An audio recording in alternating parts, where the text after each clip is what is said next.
4 years on from the time when the chief executive of British Gas, Cedric Brown, was lampooned, executive pay is once again in the headlines. This time it's Britain's top stock market companies that are in the firing line for ignoring calls for restraint.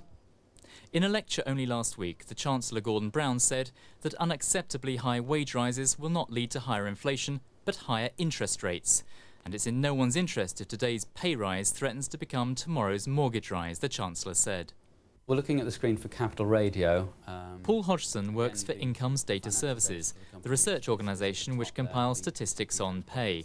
He's looked at awards over the last year for the top 350 quoted firms. We're looking at the chief executives here. For example, the basic salary in the latest financial year was £240,000. The benefits were £12,000, and the annual bonus payment was £99,000, which gives a total cash payment of £351,000. And how does that compare with last year? Last year's total cash amount was £278,000. So what sort of increase is that? It's around about 26%. The average figures mask some astonishing pay awards. According to Incomes Data Services, Reuters' chief executive saw his total package more than double, from £513,000 to £1.25 million.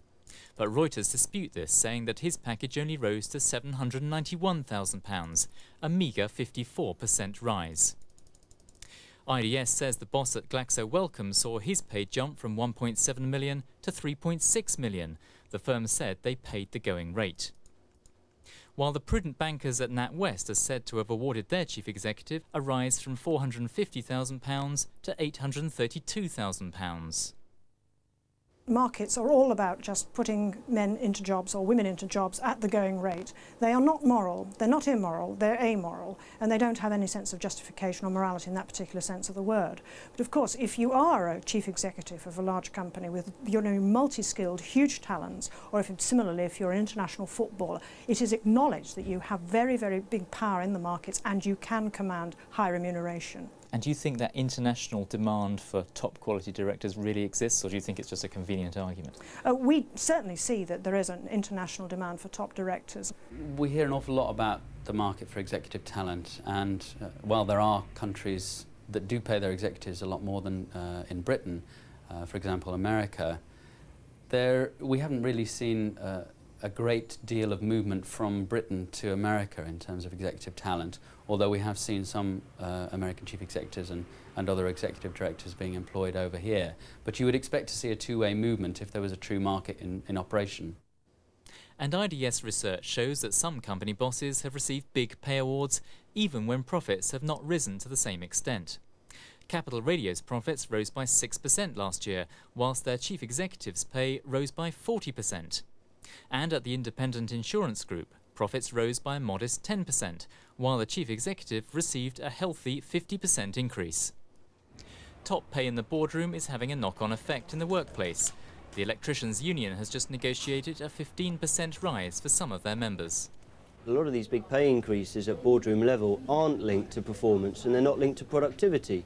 If you look at our membership, their pay is increasingly linked to productivity improvements, anywhere from the Nissan factory in Sunderland, where it's very productive, through to this electrical contracting agreement. That's linked to productivity as well. So I have to say, what goes for the boardroom should go for the shop floor and should be linked to performance. The Department of Trade and Industry is considering whether employees and shareholders should have more of a say in setting boardroom pay. The role of so-called remuneration committees is under scrutiny.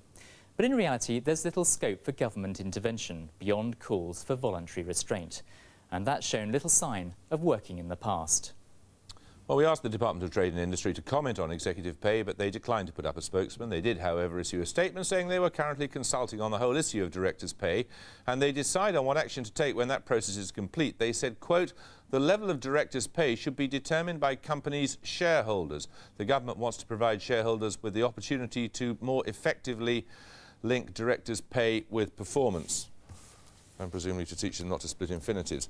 We're joined now from Birmingham by John Monks, who's the General Secretary of the TUC, General Secretary of the TUC, and Bridget Rosewall's here in the studio, former wise person at the Treasury and now an economic consultant. John Monks, presumably you're pleased. I mean, if directors are going to be paying themselves more, it'll trickle down. I don't think it will. I mean, this is an old story. The previous government was pretty concerned about it and pressed the CBI to establish the Greenbury Committee and then the Hampel Committee, and they've actually had no effect at all. There's been more transparency in terms of information for shareholders, but basically the trend has gone on. Double-digit pay increases in bad times and good, and a pretty disgraceful example to the rest of the country and to the rest of the workforce. What's it got to do with you? Got everything to do with us. We're getting the appeals for pay restraint from the Chancellor of the Exchequer.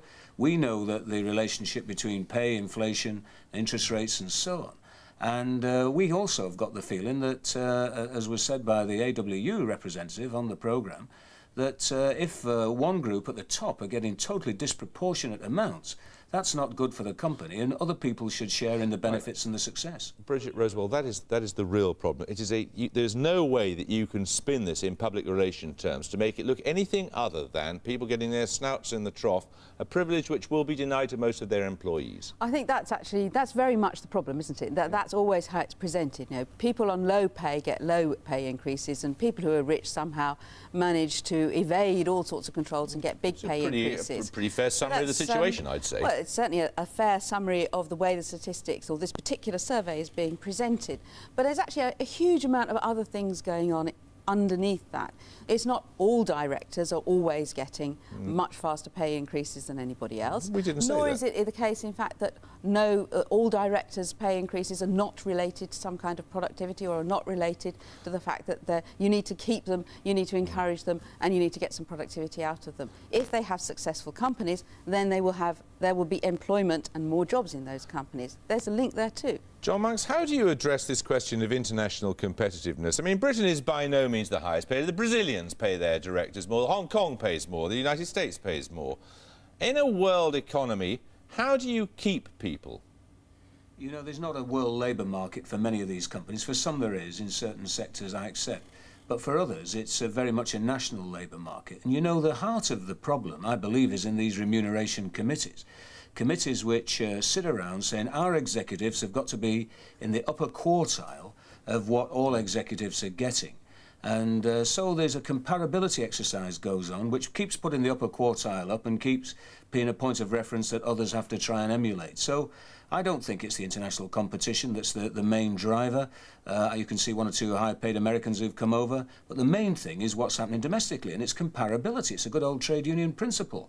And these executives in the boardroom, well, they're probably the most effective closed shop around at the moment. But the problem is then that the problem is that there are successful trade unions for directors and unsuccessful trade unions for everybody else. Is that really what the difficulty is here, do you think? They're more successful negotiators? Look, we're talking about double-digit pay increases at a time when inflation's low and Britain's economic performance, well, it's not bad. But and it's certainly just got a double-digit pay rise. Justifying these kind of awards on a general basis, or I believe on a specific basis, to the executive and the leadership caste that we've got in Britain at the moment. I don't think that there's any way of defending necessarily all pay increases for directors, and there's a case by case. I mean, I don't think this is something you should necessarily generalise about. However, I don't think it's necessarily the case that relatively, faster than inflation pay increases for directors doesn't reflect pressures which are going on in that particular labour market, or indeed pressures for performance which are becoming increasingly acute upon directors. You see, I think that isn't the problem for you, John Monks, that in the end this is up to shareholders, and if shareholders go along with it, what's the problem? Well, shareholders are not doing much about it, provided the share price is ticking along quite nicely. The results are reasonable. The shareholders don't seem to take much interest. I mean, that's my judgment about the Greenbury and Hampel reports. They've had no effect on the rate of increase at all. In fact, they may even, by being open about it to shareholders, have given it more justification. And what I'm interested in doing and seeing the government do is opening up these committees, these remuneration committees, to other people's interests. I think that other groups of workers should have a view on what their executives are getting. If somebody's a real star, has grown the business, everybody knows that, and they don't really mind. But when people have been jogging along, perhaps even failing, and still walking out with double-digit pay increases, well, that's not the way to lead teams in British industry and services that we need to be successful. I'm not sure stakeholder remuneration committees are the way to create leaders who will be prepared to come into those companies either. But he has got a point, hasn't he? With these kind of rewards, there won't be any shortage of that.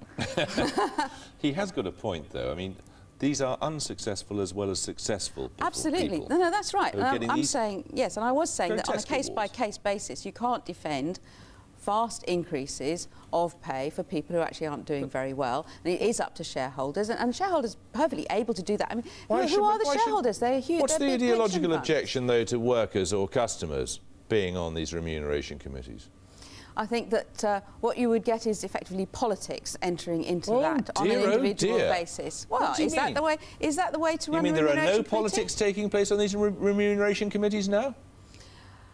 Well, certainly the aim is that there shouldn't be politics on these remuneration committees. It doesn't seem to me that saying, OK, we can make it better by having But the judgment as to where you sit in the league table of pay is a political judgment, isn't it? It's not being made for anything to do with the advancement. It's nothing to do with the advancement of the company. It's to do with your status in society. It's a political judgment. Well, that's certainly not what a remuneration committee's brief is, not to make decisions on that basis. Remuneration committee's brief is to look at competition, comparabilities, and what is happening in the labour market for that particular group, and to make decisions on that basis. John Monks is if you want to we know say, John Monks is well, he's bound to be unpersuaded. unpersuaded. Of course, as well. yes, and with some evidence in the case particularly of companies that aren't or people in companies that aren't doing particularly well. But I wanted to ask you, John Monks, it doesn't seem to me that if you look at what Stephen Byers has had to say about this, that he gives your position any sympathy at all. Well, I think the government will have to take note of the public concern which is being caused by these kind of figures. The last government found themselves under enormous pressure in the early 90s when this problem first came to light.